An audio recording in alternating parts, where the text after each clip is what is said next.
खुद की पार्टी के कुछ नेताओं ने किनारा करने का सीधा फायदा अब जनता के समर्थन में बदल गया है। ये कहानी है हिंगना विधानसभा के महाराष्ट्र नवनिर्माण सेना के उम्मीदवार बीजाराम किनकर की। अब हिंगना में बीजाराम किनकर जिस तरह से जनता के समर्थन से आगे बढ़ रहे हैं, वो बाकी पार्टियों के लिए खतरे की घंटी लग रही है। हिंगना विधानसभा का चुनाव अब कई मायनों में रोचक हो चला है। यहाँ चुनाव की शुरुआत से ही जिस तरह से उतार चढ़ाव शुरू हुए हैं, उससे हर कोई इस मतदार संघ की जानकारी जानने के लिए बेकरार रहता है। अब स्थिति ये बन चुकी है कि जिसे पहले चुनाव लड़ने से भी रोक दिया गया था, अब उसे ही जनता का भारी समर्थन मिल रहा है और साथ ही बाकी पार्टियों के लिए अब ये परेशानी का सबक बन गया है। हम बात कर रहे हैं बीजाराम किनकर की।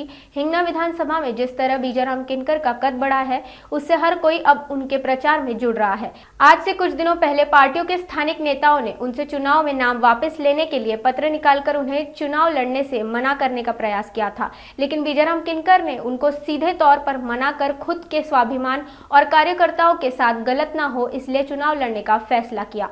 और अब प्रचार के अंतिम दिनों में चित्र ही पलटता हुआ दिखाई दे रहा है। किसी पर भी आरोप और गलत व्यवहार का आक्षेप न लेते हुए अपनी बात रखने वाले बीजाराम किनकर को अब जनता का भारी समर्थन मिलता दिखाई दे रहा है, जिससे अब हिंगना विधानसभा का चित्र कुछ अलग तो हो सकता है। ये चर्चा अब राजनीतिक गलियारों में शुरू हो गई है।